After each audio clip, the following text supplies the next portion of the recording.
Hello. आज की हमारी वीडियो का टॉपिक रहेगा bills of exchange.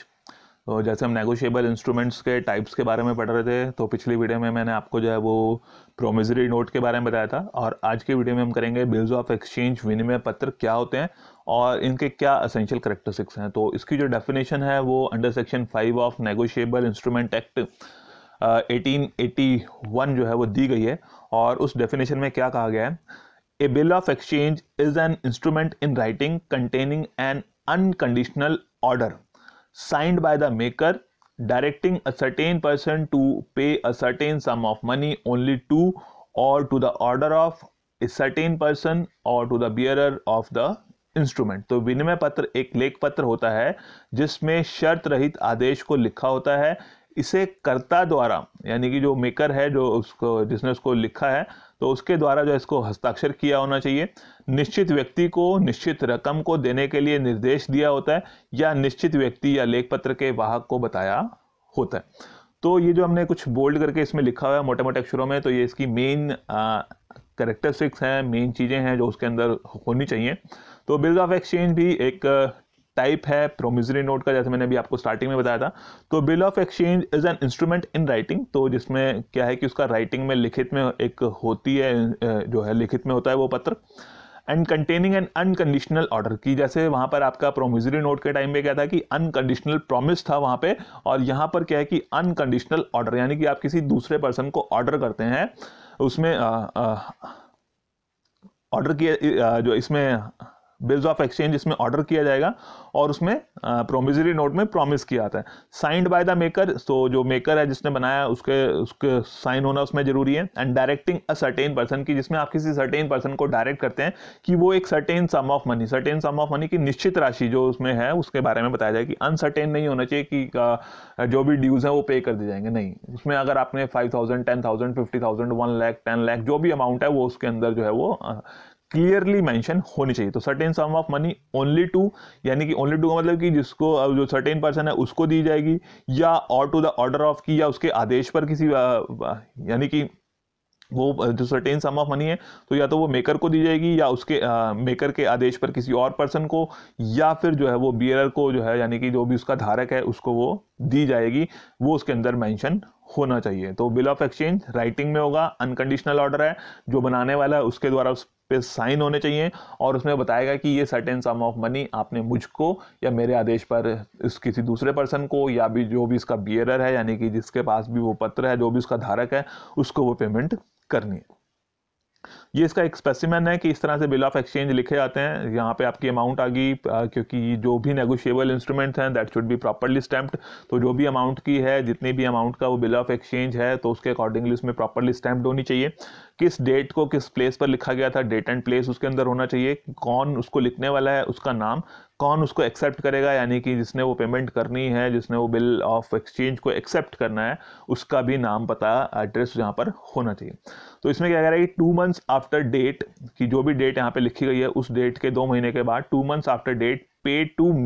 To me, यानी कि जिसने लिखा है उस, वो कह रहा है कि या तो मुझे, या or my order the sum of ₹5,000 for the value received, की जो भी उसका ड्यू बनता है उसके अकॉर्डिंगली उसने कहा है कि 5,000 रुपए के लिए जो है वो 2 महीने के बाद या तो मुझे या मेरे आदेश पर जो है वो आप पे करेंगे। तो इसमें क्या है कि इसने लिखा है ये निखिल जैन, और मदन लाल जिसने जो है वो उसको बिल को एक्सेप्ट करना है, तो ये मेकर हो गया, और ये उसको एक्सेप्ट करने वाला एक्सेप्टर हो गया, ये ड्रॉअर हो गया, ये ड्रॉई हो गया, ये जिसने बिल लिखा है वो हो गया, और जिसके ऊपर बिल लिखा गया है ये वो पर्सन है। तो इसने लिखना है, इसने इसको आदेश दिया है कि आप मुझे या मेरे आदेश पर किसी पर जो है वो 5,000 रुपये आफ्टर 2 months जो है वो पे करेंगे। तो इस पर्सन ने जो है वो को एक्सेप्ट करना है कि हाँ ठीक है जी, मैं 2 महीने के बाद ये पेमेंट जो है वो आपको या आपके आदेश पर, जिसको भी आप कहेंगे, उसको पे कर दूंगा। तो इस तरह से बिल ऑफ एक्सचेंज लिखे जाते हैं। तो बिल ऑफ एक्सचेंज में क्या है कि जो लिखने वाला है उसने पेमेंट रिसीव करनी होती है, उसको वो पैसा मिलने वाला होता है। और प्रोमिसरी नोट के टाइम पे क्या था कि जिसने वो लिखा होता है, जिसने वो बनाया होता है, उसने वो पेमेंट किसी दूसरी पार्टी को करनी होती है। तो उसमें प्रॉमिस टू पे करता है। यहाँ पर क्या है कि वो ऑर्डर करता है किसी दूसरे पर्सन को कि आप मुझे या मेरे आदेश पर इतने पैसे पे करेंगे। तो यहाँ पर जो है वो parties of bills of exchange, creditor और ड्रॉअर, ऋणदाता और आहारता। तो ड्रॉअर जो है वो ड्रॉज द बिल। ड्रॉअर कौन है? जिसने वो बिल लिखा है, यहाँ पर निखिल जैन, इसने बिल लिखा है, इसने वो पेमेंट रिसीव करनी है, तो ये क्रेडिटर है जिसने पैसा लेना है, लेनदार है, ये ऋणदाता है जिसने पैसे दिए होंगे और अब इसने पैसा लेना है। और डेटर एंड ड्रॉई, देनदार और अदाकर्ता signs it and accept it. जो देनदार है उसने उसको बिल को एक्सेप्ट करना है और पेमेंट करनी है, तो ये देनदार हो गया, ये लेनदार है, ये ड्रॉअर है, ये ड्रॉई है, इसने जो है वो निखिल जैन यानी कि जो ड्रॉअर है इसने पेमेंट रिसीव करनी है, पैसा रिसीव करना है, ये लेनदार है, और मदन लाल जो है वो देनदार है, इसने पैसा जो है वो पे करना है, बिल को एक्सेप्ट करना है। तो ये पार्टीज के बारे में हमें जो है वो समझ होनी चाहिए। बिल्स ऑफ एक्सचेंज और प्रोमिसरी नोट में थोड़ा सा ये डिफरेंस रहता है। Then essentials of a bills of exchange की इसकी क्या क्या अनिवार्यताएं हैं, क्या क्या चीज़ें इसके अंदर होनी चाहिए। तो ज़्यादातर चीज़ें जो है वो बिल्स ऑफ एक्सचेंज और प्रोमिसरी नोट में एक दूसरे से मिलती हुई हैं, बट थोड़ा सा जो डिफरेंस आता है वो पार्टीज़ के बारे में आता है कि इसमें जो है वो बिल को लिखने वाला जो है वो क्रेडिटर होता है और जो प्रोमिसरी नोट है उसमें बिल को लिखने वाला देनदार होता है। तो bill of exchange is a negotiable instrument. तो बिल ऑफ एक्सचेंज जो है वो एक टाइप ऑफ नेगोशिएबल इंस्ट्रूमेंट है और दैट इज फ्रीली ट्रांसफरेबल, जिसको आप जो है वो एक पर्सन से दूसरे पर्सन को ट्रांसफर किया जा सकता है, और वो जो कैरेक्टरिस्टिक्स है नेगोशिएबल इंस्ट्रूमेंट की बाय डिफॉल्ट जो है वो बिल ऑफ एक्सचेंज में होती है। Then second, it must be in writing, कि उसका लिखित में होना जरूरी है, राइटिंग में होना जरूरी है। वर्बली अगर किया गया है, ऑरल अगर कोई प्रॉमिस किया जाता है या ऑर्डर दिया जाता है तो वो उसको हम बिल ऑफ एक्सचेंज की कैटेगरी में काउंट नहीं कर सकते। इज एन ऑर्डर, तो आदेश के रूप में होता है कि उसने जो है वो एक आदेश की फॉर्म में किया जाता है, क्योंकि जो प्रोमिसरी नोट था उसमें प्रॉमिस की फॉर्म में किया था कि आई प्रॉमिस टू पे, बट यहाँ पर क्या है कि वो आदेश देते हैं, ऑर्डर देते हैं कि वो दूसरा पर्सन जो है वो उस लिखने वाले को, उस ड्रॉअर को जो है वो इतनी अमाउंट सर्टेन डेट पर पे करेगा, तो उसमें एक आदेश के तौर पर जो है वो उसमें लिखा जाता है, an order to pay. Then it is an unconditional order, तो यहाँ पर भी जो है वो अनकंडीशनल होना चाहिए, और जैसे मैंने आपको प्रोमिसरी नोट के टाइम पे थोड़ा डिटेल में बताया था, तो अनकंडीशनल होना चाहिए कि अगर कंडीशन के ऊपर डिपेंड करता है तो फिर वो बिल ऑफ एक्सचेंज की कैटेगरी में काउंट नहीं होगा। तो अनकंडीशनल होना चाहिए। साथ ही साथ क्या है कि वो जो कंडीशन लगाई गई है, इन केस की कोई कंडीशन लगा भी दी गई है, तो अगर वो कंडीशन जो है वो सर्टेन इवेंट पे डिपेंड करती है तो वो एक वैलिड कंडीशन मानी जा सकती है और वो बिल ऑफ एक्सचेंज भी वैलिड हो सकता है। बट अगर अनकंडीशनल वो जो कंडीशन लगाई गई है वो अनसर्टेन है कि वो किसी ऐसे इवेंट पे डिपेंड करती है कि जो हो भी सकता है या नहीं भी हो सकता है, तब वो बिल ऑफ एक्सचेंज जो है वो वैलिड बिल ऑफ एक्सचेंज नहीं माना जाएगा। तो अगर आपको इसके बारे में ज़्यादा डिटेल पढ़नी है तो आप वो प्रोमिसरी नोट की वीडियो देख सकते हैं, जिसका लिंक जो है वो नीचे आपको डिस्क्रिप्शन में मिल जाएगा। Must be signed by the drawer, तो जो ड्रॉअर है उसके द्वारा साइंड होना चाहिए, जिसने वो बिल लिखा है यानी कि लेनदार, तो उसने जो है उसको बिल को साइन किया होना चाहिए। जिसने वो बिल लिखा है वो उसको हम ड्रॉअर बोल देते हैं, और ड्रॉअर मीन्स आहर्ता, जिसने वो बिल लिखा है, मेकर ऑफ द बिल।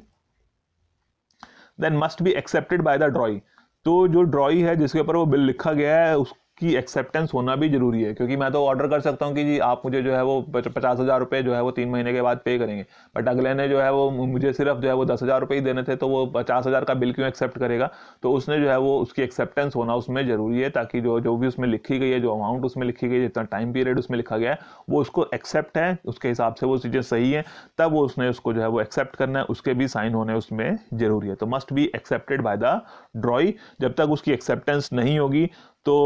तब तक जो है वो वैलिड बिल ऑफ एक्सचेंज की कैटेगरी में नहीं आएगा। तो यानी कि उसकी एक्सेप्टेंस होना भी जो है वो बहुत जरूरी है उसके अंदर।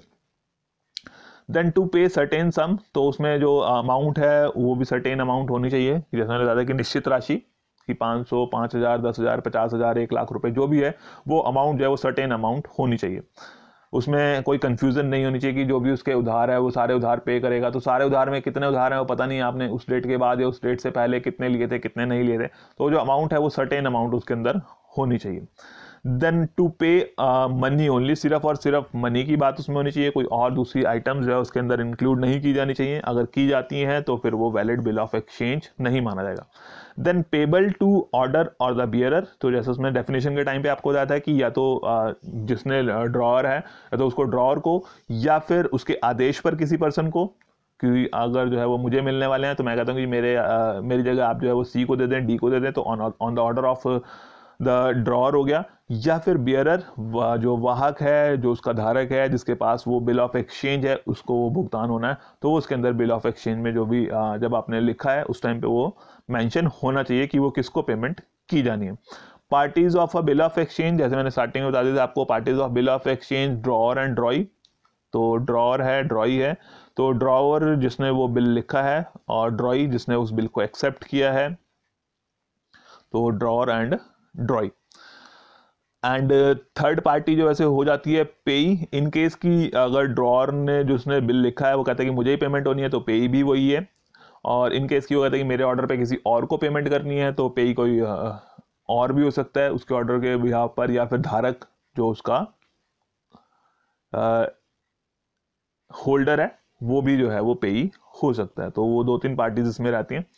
Bills of exchange payable on demand, तो अगर वो जो पेबल ऑन डिमांड है तो जब उसको प्रेजेंट किया जाएगा तो उसी टाइम पे उसकी पेमेंट होनी है। जैसे आपको नेगोशिएट उसमें प्रोमिसरी नोट के टाइम पे बताया था कि अगर वो कहता है कि ऑन प्रेजेंटमेंट, तो जब भी आप जो है उसको प्रेजेंट करेंगे, ऑन डिमांड का मतलब कि जब भी आप उसको प्रेजेंट करेंगे, जब payable eight site, payable eight presentment, तो उसमें क्या है कि कोई भी टाइम स्पेसिफाइड नहीं है, तो जब टाइम स्पेसिफाइड नहीं है तो जब भी आप उसको प्रेजेंट करेंगे तो उसकी पेमेंट ले सकते हैं। Then bill of exchange payable otherwise than on demand, की अदरवाइज देन ऑन डिमांड की उसकी कोई मैच्योरिटी पीरियड उसमें लिखी गई है, तो अगर मैच्योरिटी पीरियड उसमें लिखी गई है तो उस मैच्योरिटी पीरियड के बाद ही जो है उसको प्रेजेंट किया जा सकता है। कि अगर हम कहते हैं कि जो है वो पेबल ऑन 1 अप्रैल, तो 1 अप्रैल के बाद ही आप जो है उसको पेमेंट के लिए प्रेजेंट कर सकते हैं, उससे पहले आप उसकी जो है वो पेमेंट डिमांड नहीं कर सकते। तो यानी कि उसकी जो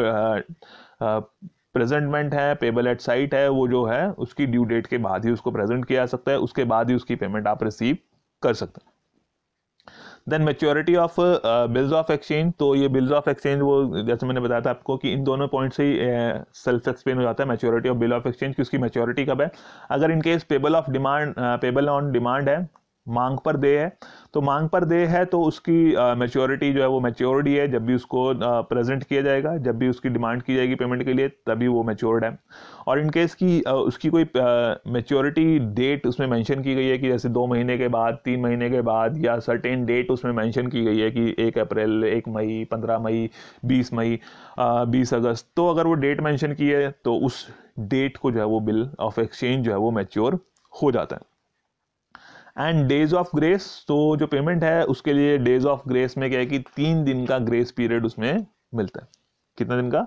3 दिन का जो है वो ग्रेस पीरियड उसमें ऐड कर जाता है। 3 दिन का ग्रेस पीरियड मतलब कि जो भी उसकी डेट है, ड्यू डेट है, उस ड्यू डेट पर जो है उसका जो उसके बाद जो थर्ड डे आएगा,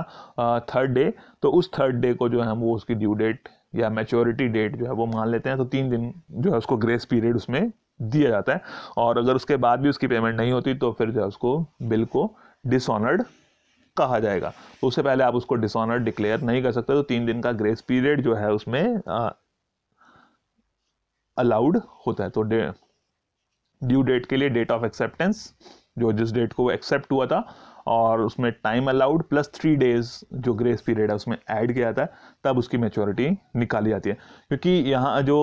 बिल्स ऑफ एक्सचेंज और प्रोमिसरी नोट, उसमें थोड़ा डिफरेंस क्या रहता है कि प्रोमिसरी नोट में जिसने लिखा है उसी ने पेमेंट करनी है, तो उसने जितने भी अमाउंट लिखे, जो भी ड्यू डेट लिखी है, तो उसी डेट से उसकी मैच्योरिटी पीरियड काउंट होना शुरू हो जाता है। बट जो बिल ऑफ एक्सचेंज है उसमें लिखने वाला कोई और है, और उसको एक्सेप्ट भी करना होता है, क्योंकि एक्चुअल में पेमेंट जो है उसके एक्सेप्टर ने करनी होती है, ड्रॉई ने करनी होती है। तो जिसके ऊपर वो बिल लिखा गया है और जिसने बिल लिखा है उसने वो पेमेंट रिसीव करनी होती है। तो उसने लिख दिया, तो उसके लिखने के बाद जब जिस डेट को वो एक्सेप्ट किया जाएगा उस दिन के बाद उसकी जो है वो टाइम पीरियड कैलकुलेट किया जाएगा, जैसे 2 महीने या 3 महीने या 15 दिन या 20 दिन। तो जिस दिन वो बिल एक्सेप्ट होगा उस एक्सेप्टेंस डेट के बाद जो है उसका वो टाइम अलाउड जो भी उसको दिया गया है वो टाइम अलाउड उसमें काउंट किया जाएगा, तब उसकी जो है वो ड्यू डेट आएगी, और ड्यू डेट में जो है वो 3 डेज का ग्रेस पीरियड उसको जो है वो अलाउड रहता है। तो इस तरह से जो है वो फाइनल ड्यू डेट की कैलकुलेशन की जाती है। Okay, thank you.